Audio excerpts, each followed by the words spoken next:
Hello, everyone, and welcome to Collider Movie Talk. My name is Mark, and on today's show, Jurassic World 3. We haven't even seen the second one, but we already have a third one. Plus, there's some sequel news and some reboots in the works over at Disney. Today's panel, we got some newbies here, got some rookies. We are kicking off with the one, the only writer-director, Mr. Damien Smith. Good to see you, bud. Hey, what's up, man? How you doing? I am doing great, and I am also welcoming the host of the new anchor station, Nerds in Suits, and you probably know him as one of the rising stars in the movie Trivia Schmodown. That is the well-dressed, dapper Ben Batemen.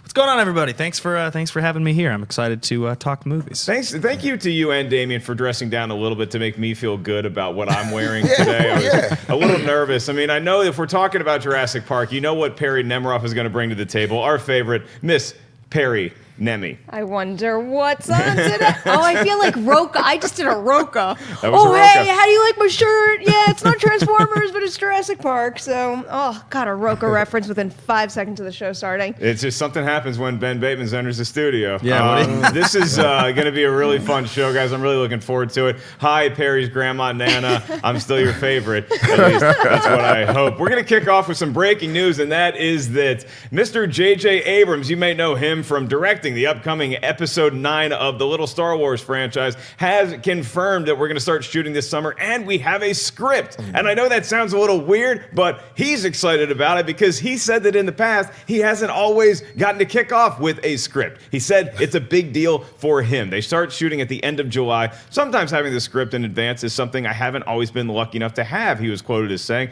but I'm writing this with Chris Terrio, who's a genius, and I am having a great time. It's also written with Derek Connolly, Terrio, like we said, and Colin Trevorrow. So Star Wars Episode 9.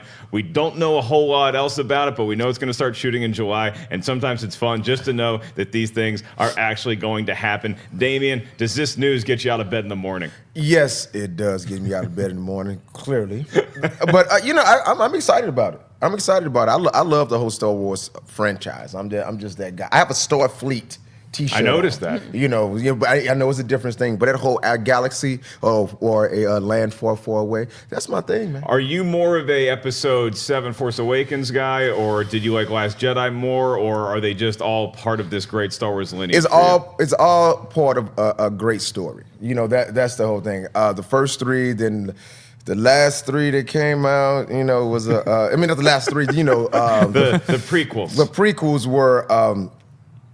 Yeah. So, but we're back on track now. We're back on track. We're back on track. And you know what? My favorite so far of the new ones was Rebel. Rogue One. Rogue One. So Rogue One. Yeah, that Rogue One had everything you wanted except for a Jedi. Rogue One is very interesting because it went in a different direction, but also I think it's like the 5th highest one on Rotten Tomatoes, which is actually saying something because we're talking about Star Wars here. So, Perri, if JJ is confirming we have a script, is that good news? How do we stop the script from getting leaked? That's my question. Now we have a written script, and damn it, now it's out there for pirates to steal. No, I look forward to the day when the cast starts talking about making this movie and we hear all the crazy things they have to do to keep this script top secret, because if anyone's part of a Star Wars film right now, they know that they're going to get their head chopped off if they leak any information whatsoever. And we rarely do have big Star Wars leaks where, really the only thing that came to mind is during a Star Wars celebration in London when I forget who did it, but someone spoiled a death in that movie right there on the panel. They kind of hinted around it, yeah. I guess so. Yeah. But things like that, I guess, happen. No one's leaking this script. But to hear that they're going ahead and he has a script that he's excited about, and really, it sounds simple and stupid, but just to hear that he's excited, especially with the negativity that we're experiencing with some of Last Jedi, it's always nice to hear a little bit of a positive spin on it and get a little boost before they go into filming. Yeah, Ben, when you look at J.J. Abrams coming back to do this, and just the fact that they have a script, because it's something that, the biggest curiosity for me anyway, going into Episode 9, is how far after The Last Jedi ending is this one going to pick up? Yeah, it's interesting, right? Like, it feels like the way Last Jedi wrapped up was almost, in some ways, the end of its own story. So you have to wonder how 9's going to look. I heard a story that there was a script and everything, and Trevorrow was excited to do this film. And he was like, well, if we can change a few of these things in Last Jedi, my script will work. And they were like, you're fired. And and I like that. I just heard that around. So I do kind of wonder. It feels like the whole thing was just demoed and started from scratch. I don't know. I'm curious to see, but I really don't know what to expect feel like Star Wars going forward, we're almost like in the next generation of it because of how polarizing the responses to Last Jedi were. I don't know what to expect anymore. Yeah, I mean, with this script, I think the big thing that everybody's going to be wondering, besides when it picks up, is how do you handle the death of Carrie Fisher? Yeah. Because obviously she passed away right after The Last Jedi completed shooting. So, and whether that was some source of debate at Lucasfilm because Colin Trevorrow had one idea he wanted to take it, and then that didn't work out, and that's why he was canned, or was he already canned? But there's good news for Colin Trevorrow out there, and that is you got that little Jurassic World thing going. Seems to be chugging okay so far. So Fallen Kingdom, the second Jurassic World movie, is coming out this summer, but there's already the green light for Jurassic World 3. The studio is already looking ahead to it. It announced that the franchise director of the original and the co-writer of Fallen Kingdom, Colin Trevorrow, has signed on to write Jurassic World 3 with Emily Carmichael. She's the co-writer of the upcoming Pacific Rim Uprising. So we got the writer's set and the release date. So 3 years after Fallen Kingdom comes out this summer,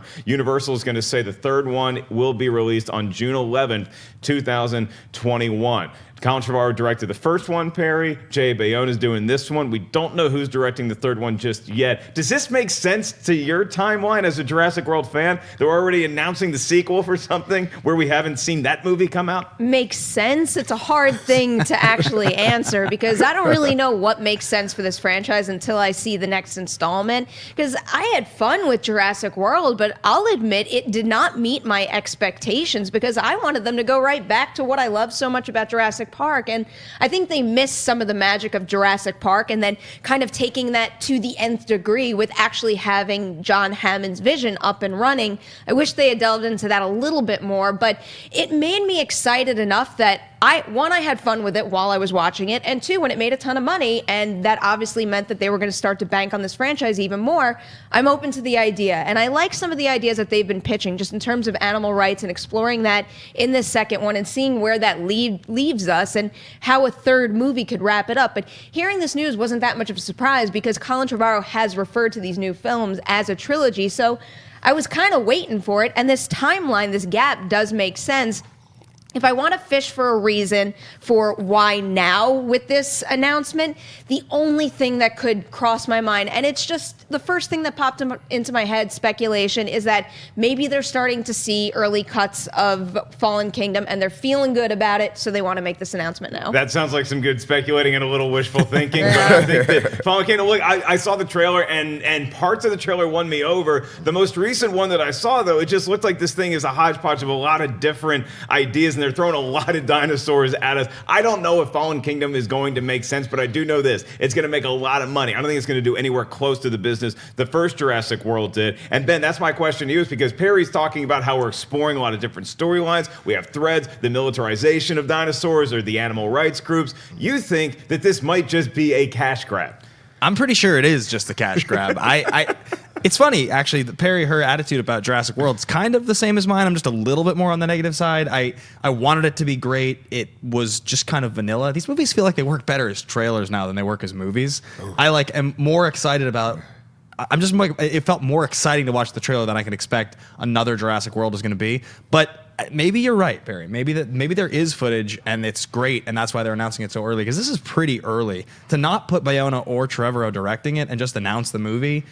I mean, what do they gain from announcing it now versus 2 months from now? Well, I mean, Damien, I think I look at Colin Trevorrow writing this as a no-duh situation. It's nice that Emily Carmichael is also going to be on board. She wrote Pacific Rim Uprising. Hopefully that takes that franchise in a fun new direction. But do you agree with Ben that this is a little odd timing, that it feels more like a cash grab, or are you on Team Perri where, hey, no, we got a great story that we're going to continue here? No, I have to say it does feel like somewhat of a cash grab. I have to, yeah, it comes off like that. But, I'm excited. I'm excited because reboots and sequels and things like that's my thing. I know it's a little corny, but I enjoy things like that. It's a whole bunch of animals, a whole bunch of dinosaurs, a whole bunch of fighting. Who doesn't want to see that? It's a summer blockbuster hit, and Yeah, that's what it is. It is a cash grab, but it still can be entertaining, and people can be invested in just like you are. I feel like you get can't it. avoid the cash grab idea or calling something a cash grab when it's one of the highest grossing movies of all time. Obviously, if they make another, it is partially because they want to tap back into that and make a lot of money. I wanted to bring up Emily Carmichael, though, again, because even though she's working on Pacific Rim and we haven't seen that, I was looking at her resume and I hadn't seen anything she wrote or directed, and you can watch it online. She made a short called Strika, and it's about a robber, and it's a woman, and she's a reptile woman, and it's this weird heist scenario / romance, and I don't know, it was crazy. It was crazy looking. It was a really clever idea. It was kind of sweet and weird, and I had a lot of fun with it. Sounds like we know where Guillermo got the idea for Shape of Water, is what that sounds like. I mean, look, if there's dinos having sex in the third one, I am so on board with that, and I don't know if that's what Carmichael and Trevorrow want to do with it. Does it make anybody else a little nervous though, that they're announcing the writers before we get a director in place, that it's going to be more of a placeholder director? Or do you think, Damien, that this might mean Colin Trevorrow is going to be the guy that comes back to direct the third one? I don't know, but it was interesting to me that they announced the writers before, and then they announced the sequels coming out before. It's a lot of leading the leading the cart. So I don't really know what's really going on with that, but it is kind of weird that they announced the writers and they're announcing that the sequel is coming out.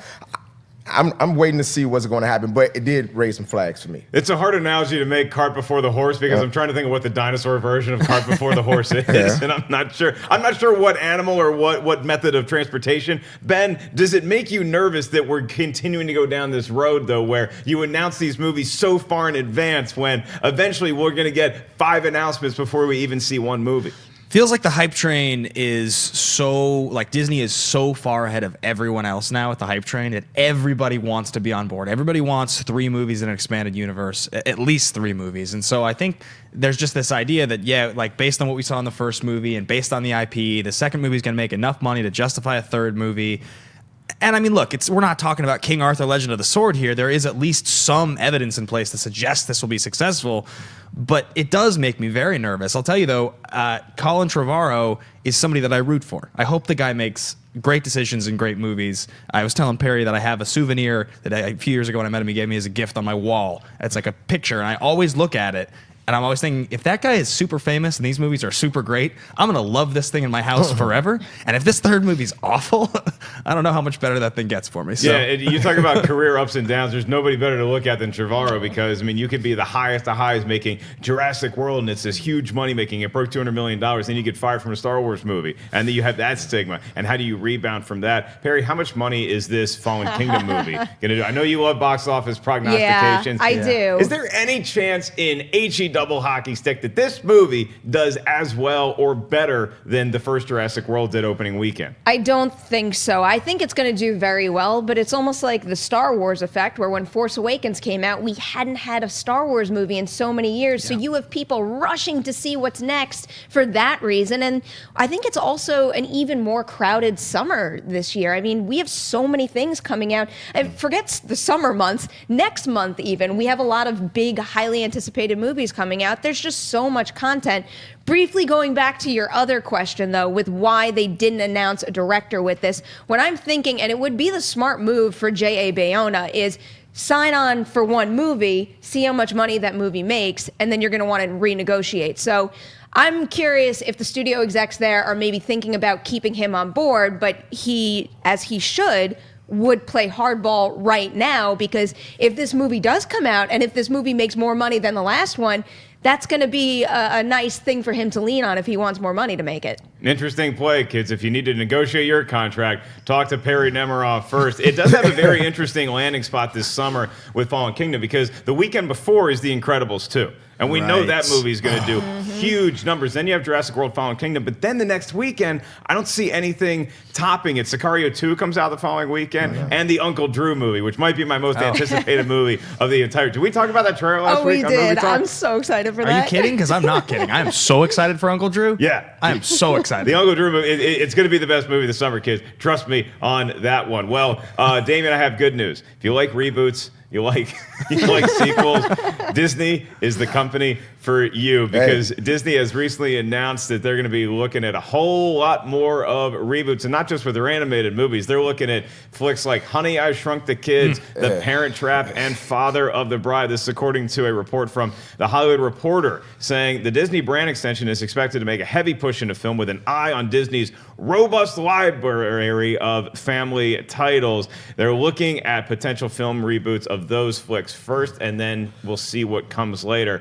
But Damien, the question is, as much as we all love reboots and we grew up with these movies, at some point, do you have to raise your hand and say, hey, can we, do you guys not have any ideas left? Yeah, I understand. I get it. Honey, we shrunk him, then we blew him up. Shrunk him, blew him up. I mean, wait a minute, it was three. It's three of those, right? In that series, Honey, I blew up the kids. You Honey, like shrunk the You kids. don't even speak of the third one, Honey, though. the kids went to college and shrank. It was a whole thing that was going on.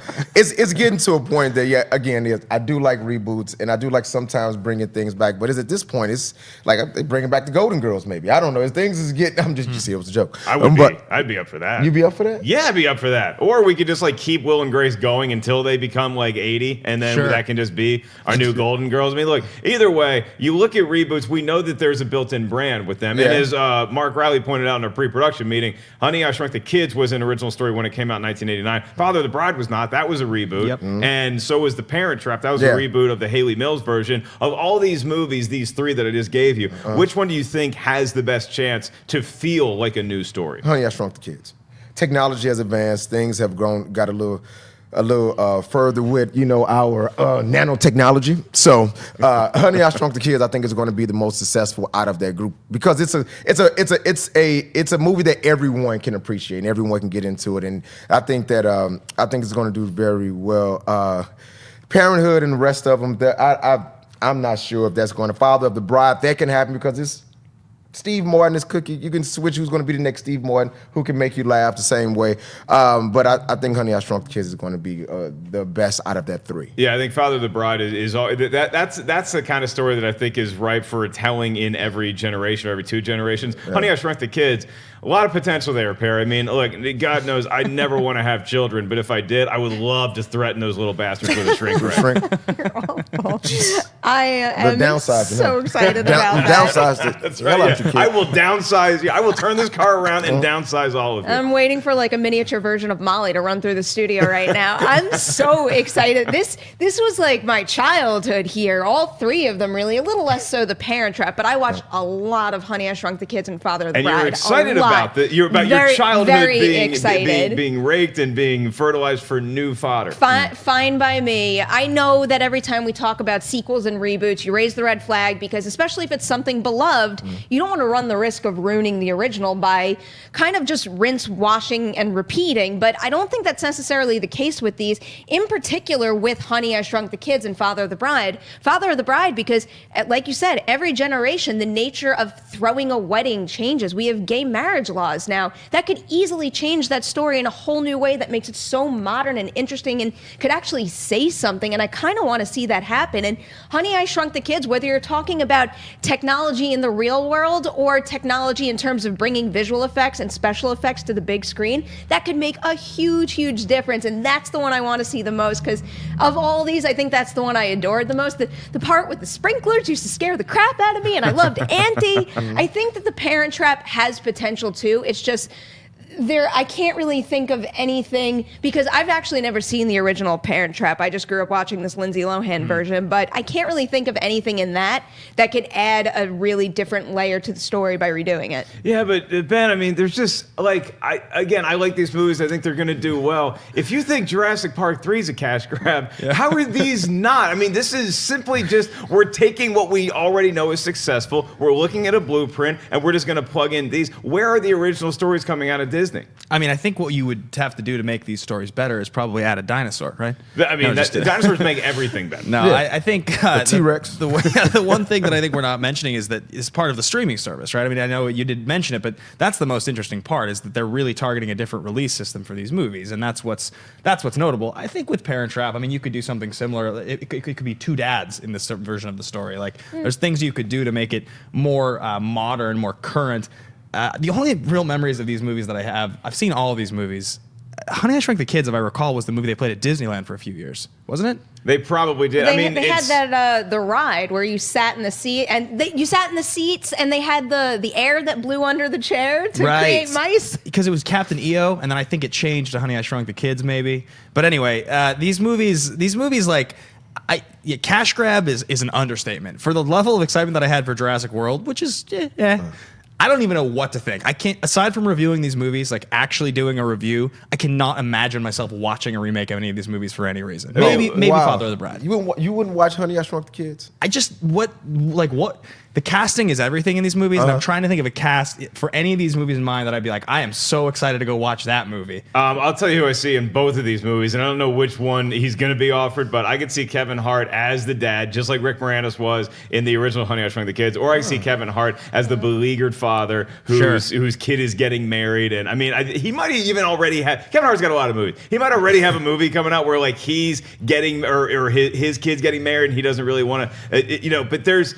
I see him or somebody like that who's a comedic force, where it's a bankable star plus the name brand value of this reboot. I mean, it could work. I just like it. Disney, I guess, has never been that notorious for having original ideas because even the classic animated movies they took from fairy tale source material. So this should not come as a shock to anyone. Well, this isn't guaranteed either. I think the report that this came from is that they are considering these three for remakes. It doesn't necessarily mean, top priority when we launch our streaming service is to make these three movies again for that. For all we know, they could be talking about these three. Hey, maybe we'll pick one and make a couple of original ones. So I don't think this is necessarily a problem with the streaming service only rehashing old things. And it's also kind of hard to call it a cash grab so if they cast a Kevin Hart in it, then I will look at it that way just because Kevin Hart is wildly successful at the box office. When you put a Kevin Hart or The Rock headlining a movie like this, I do think of it that way. But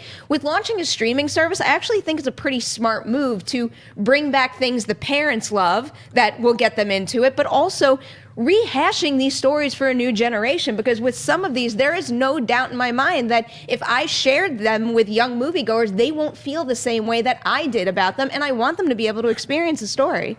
I agree with you. I agree with you on that, but this is purely a cash grab. I'm sorry, it's just what it is. What it is. To be fair, I mean, you can't really call it a cash grab if people are willfully handing over their money to you. It's like you're not grabbing cash. It's just like here, I'm accepting cash that you're giving me because you want to see these movies. So it's a cash grab, but also it's like Jurassic Park. Like we want to see dinosaurs and shrink rays. I think true. If there was original ideas, I mean, original scripts are coming out or they're around, but these, I mean, I think just by definition, it is what you're saying. Like it's a cash grab because we're rebooting something that already has a presence, that already has an audience, that already have this thing set up. So the only thing we're going to do is try to reintroduce this same product to a new audience with newer technology, but for the purposes of making as much money as we can. It's a safe choice. Instead of taking risk on something new or developing new franchises or developing new stories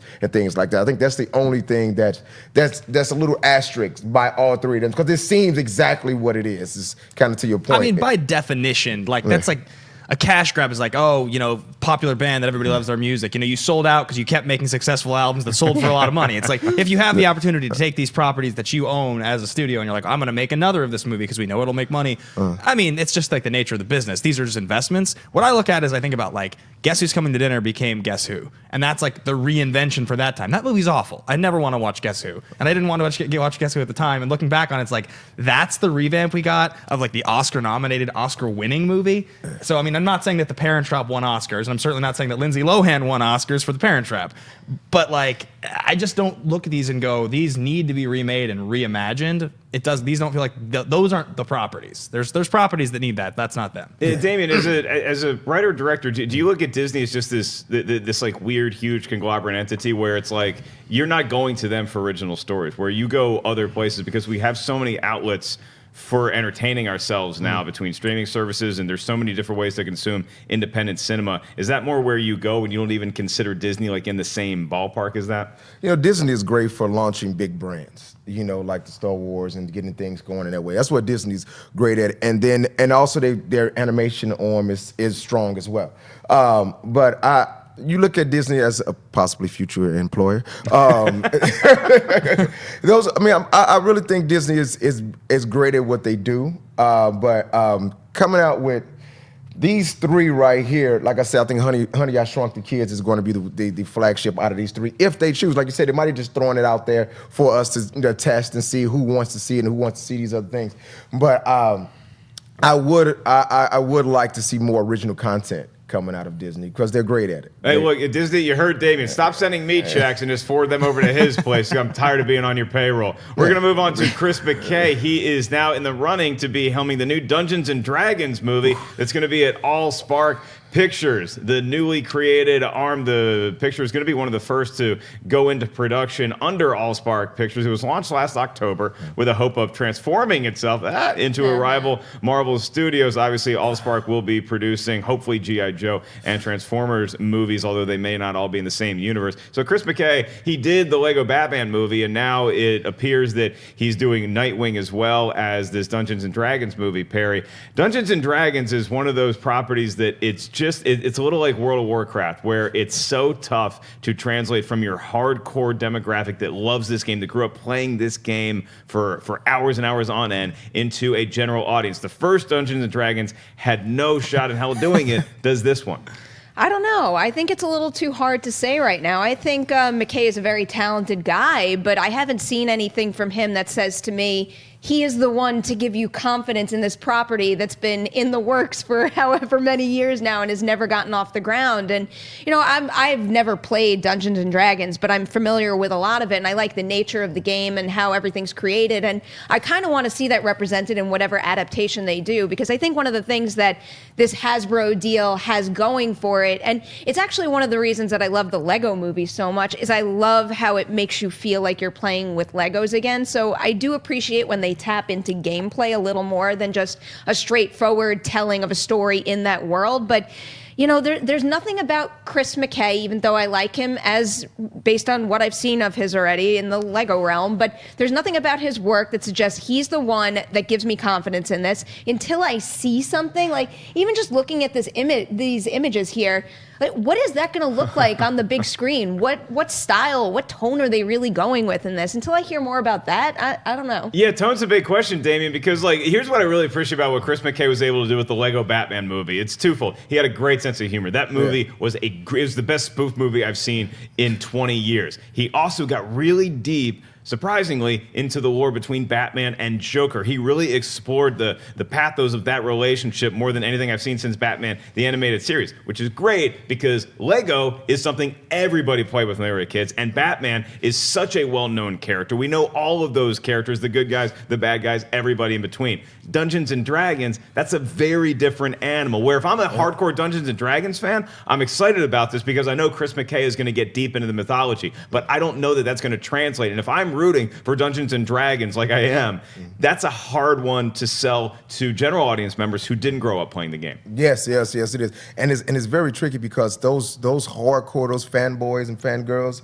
if you tick them off by not staying true to the story and like the tone is where it needs to be, it can tank the movie easily. And that's something that's always, you know, a landmine that you got to navigate through as a director, writer, whichever way you want to go with it, because you don't want to alienate your core fans. And something like D&D, that's cool. I walk past, it's a shop on Wilshire that I walk past. That's a world, you know, witchcraft, War of the Worlds type of. I know shop. Exactly the one you're talking about. I used to live 2 blocks. Are you talking from. about you guys talking about Next Gen Games right there? Is that the name of it? It's like right near La Brea too. Right, right near what's that bar on there? Right, It's Next Gen, yeah. It's Next. I walked through there the other day. I think they were still playing it. It was a whole night. Yeah. Of Dungeons and Dragons. So I'm just saying you have to be true to those people. Just like I say, another reboot and remake that felt good was Take It Back to Star Trek. When the first Star Trek came out,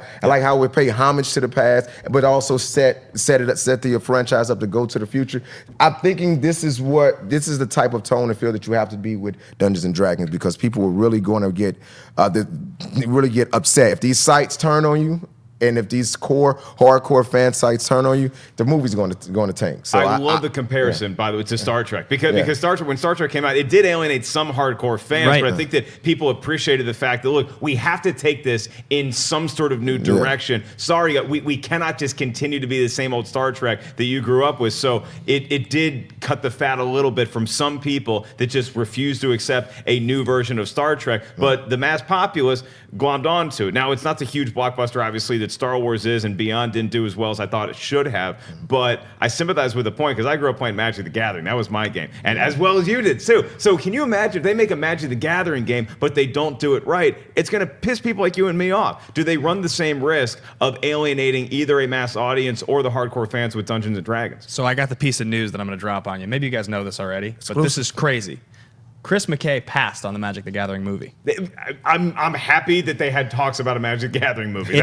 I just want them to be discussing it. It's fully actually I do a Magic the Gathering podcast. I think you know this. Oh, I know. We have an episode actually dropping, I think today, that's breaking down all the inside scoop on the Magic movie. So he passed on this like within the last year, which is hilarious because Hasbro owns both Dungeons and Dragons and Magic the Gathering. So it's the same world. It's the same. I mean, to like Joe Schmo viewer who's going to go to the theater, that's going to look like the exact same movie. They're both going to be magic and dragons and wizards and all that stuff. The difference is Dungeons and Dragons right now is having a cultural resurgence because of all the stuff with Geek and Sundry, and it's showing up all over the place. There's a lot of podcasts about it, live streaming stuff on Twitch, Hyper RPG and stuff like that. So Dungeons and Dragons has that hype right now that people really want.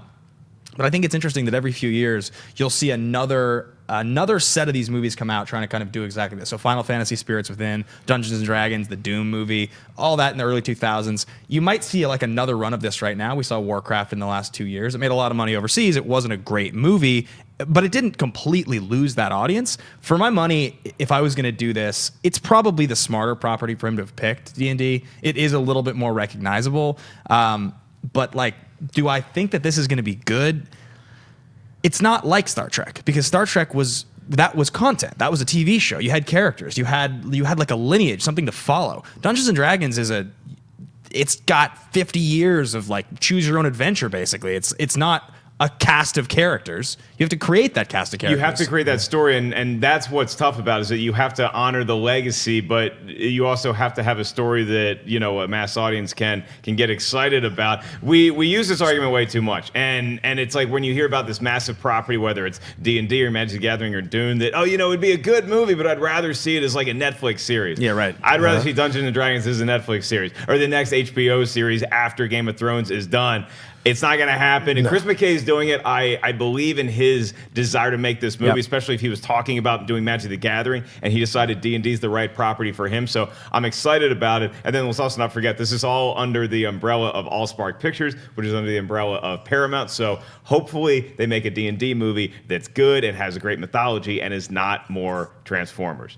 We'll have to wait and see I actually want to see it though. I do want to see a D&D movie because I mean it's my childhood. I mean it's you grow up playing it, you grow up being around that world, but it was a small world, and I was a lonely kid. I didn't play D&D. I didn't have magic cards. I had freaking Pogs. Where's my Pog movie? Pogs were great. Maybe the Alf movie. The Alf movie. Yeah, no, that'd be good. I think the final point on it is like because people, that's funny, you make that argument about the Netflix series. We've made the same argument about the Magic movie forever, that we'd rather see it as a Netflix series. I don't think the time is right for this. I just don't. I think hopefully it's great, and I have as much faith as you do that Chris McKay is a great choice for it.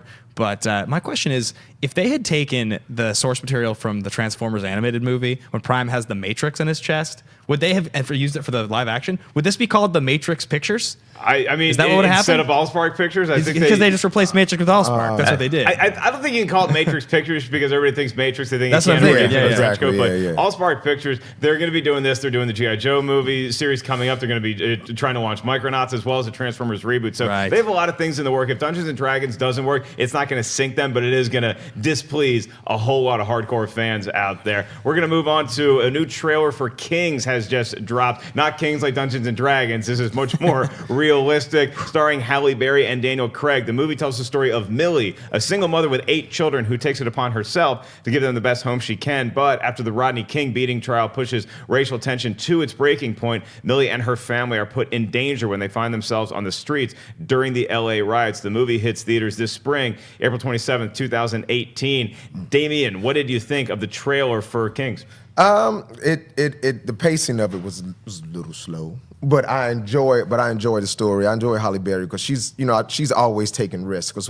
That's what I like about her. She's always taking a risk with her career and with her performances. So I was interested. I liked it. I wanted to see that story. I wanted to see more different aspects of that story, and I like seeing that we're taking time to show different aspects of that story. So around the Rodney King, around the riots, around this, because a lot of things was happening around that same time that was going unsaid. So yeah, I enjoyed it. And it feels like the right time. And I don't know if just because now we have enough history behind us, and so we can look back with a different version, or not a different version, but historically we can take a look at the LA riots through the framework of history, and we can tell these dramatic stories within that, whether or not they're totally based in reality or not. It feels realistic. The movie's not getting great reviews though, Perri. So what's the deal with Kings? Yeah, so that is how I went into watching this trailer. I mean, you guys all know that I follow the festival circuit. This thing premiered at TIFF and it didn't get the best response ever. So I was actually pleasantly surprised by the fact that I really liked this trailer. I think it was cut together very well. Yep. The build from the beginning portions with her and her family.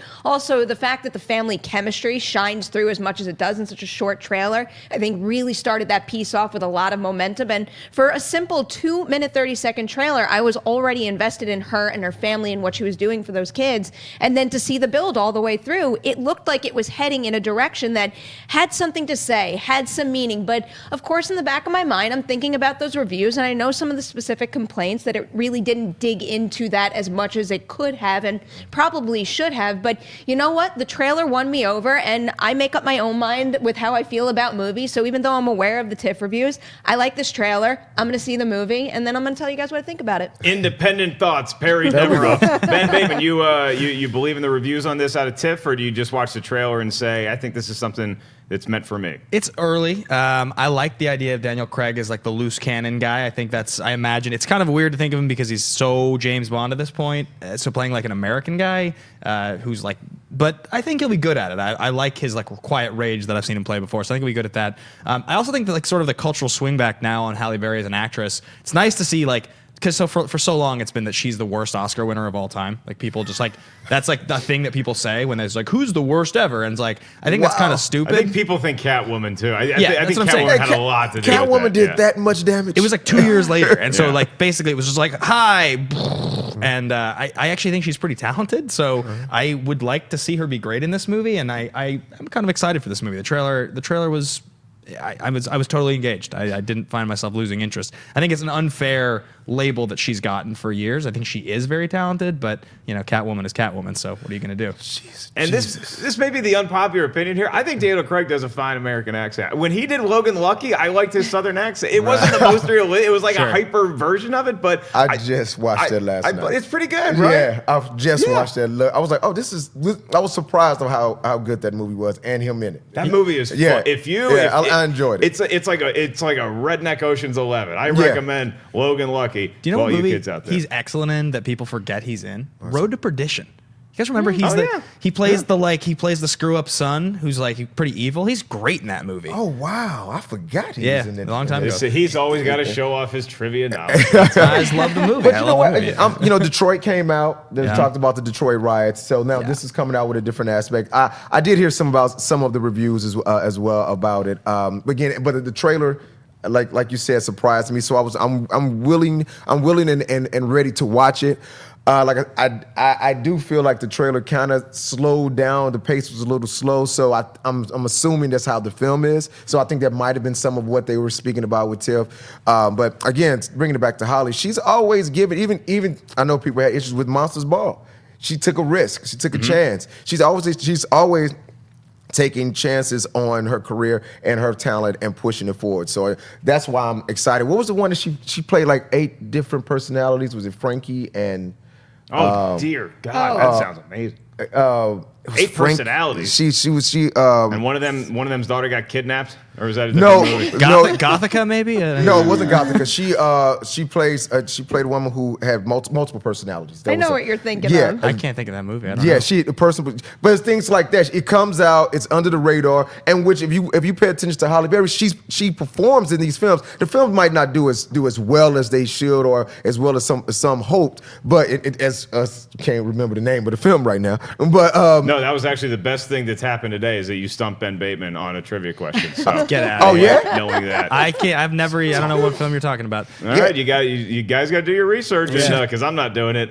We do have a trailer I want to get to quickly. This is now our agree or disagree segment where you're just going to say whether you agree or disagree, say whether you buy it or sell it. I don't really care. I just want to talk about pandas because these pandas, Disney's pandas, they do this every year. They come out with another creature movie. Doesn't matter if it's chimps or it's lion or whatever it is. March of the Penguins started all this craze, and then Disney just gets their IMAX cameras and they get in there. And I did not know that I loved pandas this much. The movie's narrated by Kristen Bell. It follows one panda. It's gonna hang out with black bears in America. I want a panda bear. I think it's probably illegal, of course, for me to have one, In your but home? I want one. I want one. Ben Bateman, can I have one? Sure, absolutely. You know what? If you get as famous as Tug Speedman in Tropic Thunder, you'll be able to have a panda in your home. No, I think this trailer was very cute. I enjoyed it. I'm not going to sit here as the eternal pessimist. I may or may not see this in theaters, but I'll watch the trailer again. I'll tell you that. Oh, good. Well, it warmed your cold heart. I was watching it and it was late, and I was like, I told my girlfriend, come over and watch this trailer with me because I think you're going to enjoy this, and she did. So there you go. There you go. The trailer doubles as an aphrodisiac for all you lovers out there. Damien, does this make you want to run out and get a panda bear, or are you not sold on the Disney IMAX pandas? You know what? I am sold on Disney IMAX pandas because at first I was not. I actually did not know about this trailer until I got it, and then until it was sent to me, and then I watched it. I was like, oh, pandas, okay, let me. They're adorable, though.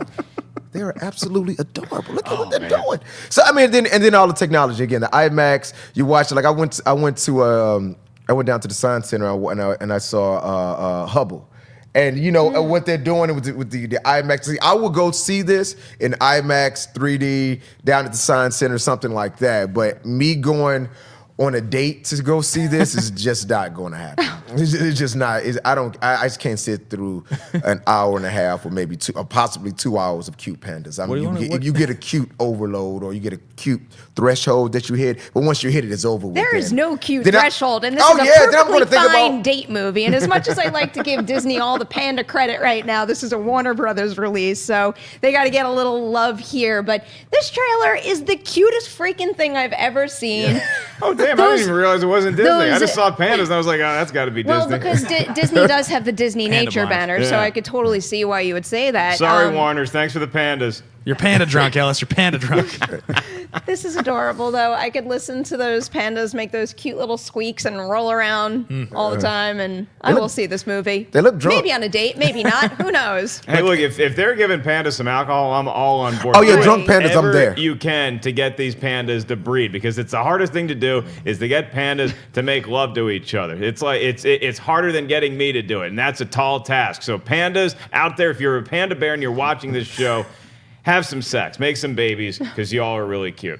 We got one more topic to get to as we move from bear sex onto Danny Boyle officially closer, not quite yet. He's working on an original Bond 25 story with his Trainspotting writer. The news broke yesterday that Slumdog Millionaire director Danny Boyle was the frontrunner to direct the new James Bond movie, the last one with Daniel Craig, and now Deadline is talking about how Boyle hit it off with 007 himself, Daniel Craig, after Boyle directed the opening ceremony for the 2012 London Olympics with Daniel Craig as James Bond interacting with the Queen of England. It was a pretty cool special at the time, and it was right then that Danny Boyle had cooked up a specific idea for a Bond movie, and so now him and John Hodge, who wrote Trainspotting and Trainspotting 2, have teamed up, and they're working out the beats of the story right now. Perri Nemiroff, we're closer. Do we like it?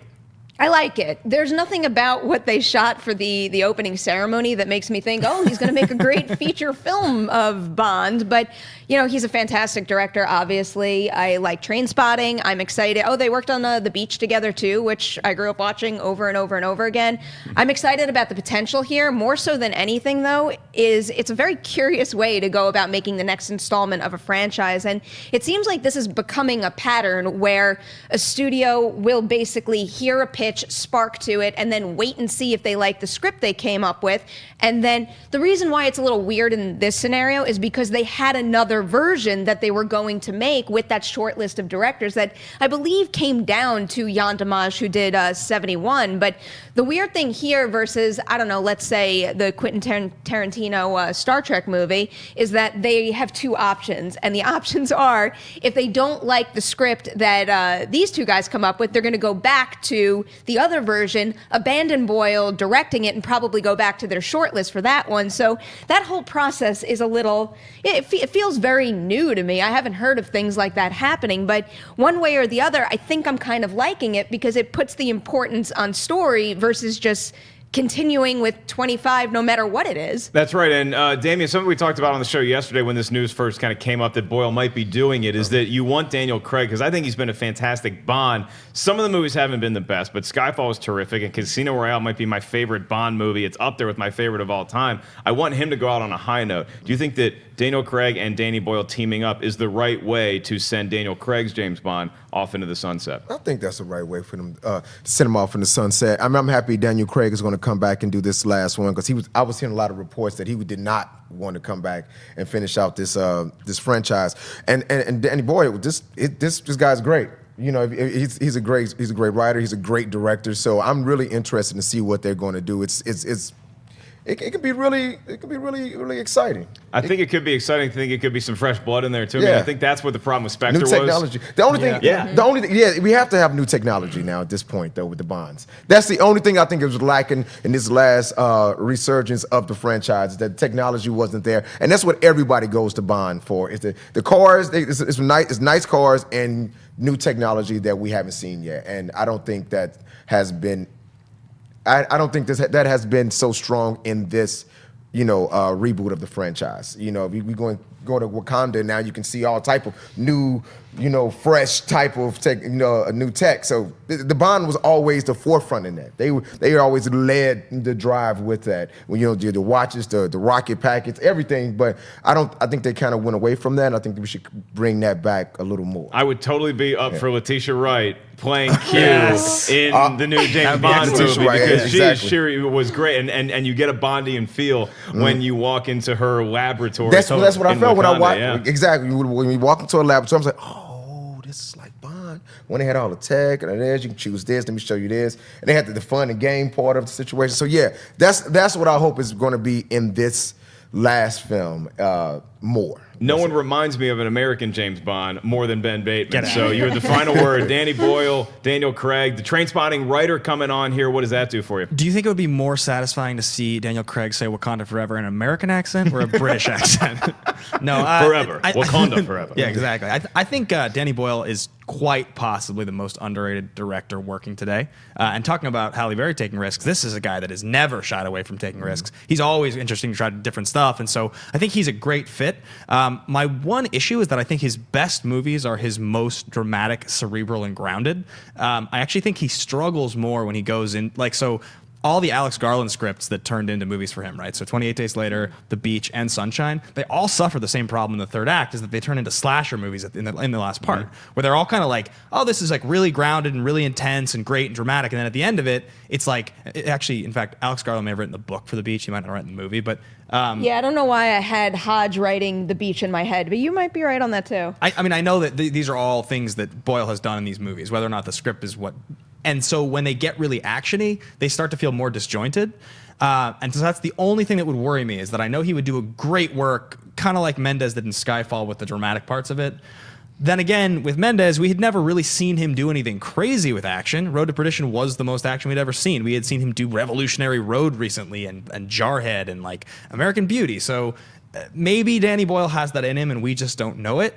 There's not a lot of directors that I can think of that I would peg as the guy for this movie. So he's certainly not out of that conversation, but yeah, I'd call me cautiously optimistic. I think he's incredibly talented. I'm the guy with a computer and a phone at the table, and so I know that John Hodge wrote the screenplay for The Beach. Alex Garland wrote the novel of which The Beach was based on, and the movie you were thinking of starring Halle Berry might have been Cloud Atlas, because there's so many different roles. Damn it! Okay, I think it's Frankie and Alice. Frankie and Alice. Frankie and Alice. That's the what Halle it Berry is. movie. All right, well, I have 2 pieces of technology, and apparently I need an update from Shiri as well. I want to remind you guys, this is not the only show that you can catch on Collider Video. Subscribe right here, and you can check out the movie Trivia Schmodown. We had a new team edition drop Tuesday. Tomorrow we are going to have a new Schmodown drop as well, and you can catch an all-new Collider Heroes as of yesterday, hosted by John Schnepp. Today, later on, we're going to be talking a whole lot more about J.J. Abrams and what he might have in store for Episode 9 on an all-new Collider Jedi Council. Plus, check out the MCU Timeline Explained. It's one of the many pieces you can look at right now on Collider.com. We love saving some time for your live trivia questions. Your trivia questions? Sorry, Ben. Your Twitter questions. It's almost as good, and we got a good one right now we're going to close the show out with. This is from Terrence Page, and he's talking about anniversaries. He's getting a little nostalgic because both The Dark Knight and Die Hard are celebrating anniversaries. 2018, The Dark Knight celebrating its 10th anniversary, Die Hard celebrating its 30th anniversary. So Terrence Page says, if you can only rewatch one on the big screen, which one are you going to see? I know my answer. Look, The Dark Knight has scenes that were shot in IMAX, and it's crazy to see Batman when he goes overseas and he's breaking in and out of buildings, and it's so amazing to watch Heath Ledger's magnetic performance as the Joker. Mark Ellis is going to see Die Hard. Die Hard is the best action movie of all time. It set the template. It revolutionized whatever an action movie was before and since. I'm still waiting for Bruce Willis to grow enough strands on his head to get back to that John McClane. We may never see that again, but that's okay because Die Hard is so endlessly rewatchable. That's the movie that I'm going to see. How about you, Ben Bateman? I think that the opening 7 minutes of The Dark Knight is one of the best openings of a film ever, like one of the 10 best openings of all time. And as you said, it's shot in IMAX. It's the most like brilliant thing I've ever seen on a screen. I do love Hans Gruber, and I love Bill Clay, and I love John McClane, and I would die to watch that movie in theaters because I was born in 1988, so I didn't get that chance. But it's got to be The Dark Knight for me. I just can't imagine, like, it was one of the most satisfying experiences I'd ever had in a theater in my entire life. 1 vote for The Dark Knight, 1 vote for Die Hard. Damien Smith, which way are you going? Yippee-ki-yay. Beep, beep. I'm thinking that's going to be a Die Hard. Oh, yeah, all the way. Come on. No, he did all this with no shoes on. I know. It's amazing. No shoes. Good point. Yeah, I mean, when he pulled that piece of glass out of his foot, my foot started hurting. that's how great Die Hard was and is. So I would definitely choose Die Hard. You got the cop. You got the cop. Oh, who played the cop? Powell, played by Reginald Vell Johnson. Yes, man. Carl Winslow? Yeah, Carl Winslow. I didn't want to call him by his name. Right. I couldn't remember his name. So yeah, he played Carl Winslow. He played the cop. The buildings, things were blowing up. There's guns. Oh yeah, you got to go with Die. Yeah, and as much as I love the IMAX footage from The Dark Knight, I got to see, because I've never seen Die Hard on the big screen. I got to see when McClane jumps off the building and it explodes, and it's just that classic shot of just him. Just go see what's the new Rock movie? What's it called? Skyscraper. Or as John Schnepp called it, Sky Hard. Perri Nemiroff, you can either make it a tie, and we'll end the show with a stalemate, or you can give Die Hard a definitive victory over Batman. I feel like. All right. Oh, do you want to predict? I feel like you're going to What does my face say right now? I think she's going Die Hard. You're going Die Hard. Yeah, going Die Hard. Because you know there, because when Heath Perri. Ledger is not on the screen for Batman, it's still a good movie, but you know he makes that movie. He makes that movie. Die Hard is but great I all do the way think around. that Christian Bale does not get as much credit as he deserves for what he did in that movie. And I also really do like Aaron Eckhart in that movie too. I know some people have a problem with that role, but the way I make this decision right now is when I go see an anniversary screening, I want to know what is going to be the most fun to watch with a group of people. What's going to be the best communal experience with a beer in my hand, and there is no doubt that's Die Hard. Yeah, exactly. All right. Exactly. Die Hard 1. Suck it, Batman. All right. Sorry, no, I like The Dark Knight a lot, too. And I like this panel. Y'all were a lot of fun today. Thank you guys, everybody out there, for tuning in to Collider Movie Talk. Make sure y'all comment, leave us a message. Let us know what you liked about today's discussion or what we can work on. Is the host good? Let us know.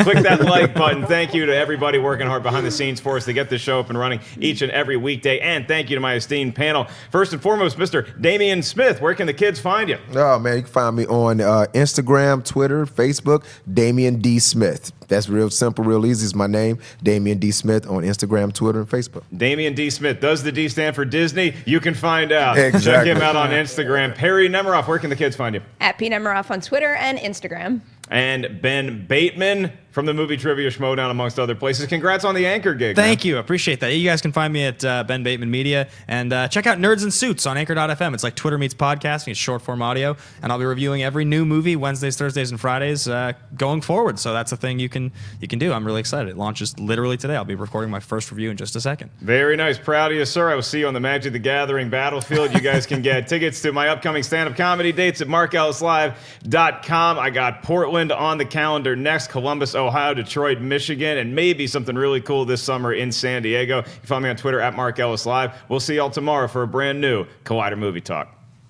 Hey everybody, Mark Ellis here. Thanks for watching this episode of Collider Movie Talk. You want to watch more? Then click up here, or you can click right here for more great content from Collider. And if you haven't subscribed to Collider Video, do so right now and share this vid with your friends. Thanks for watching.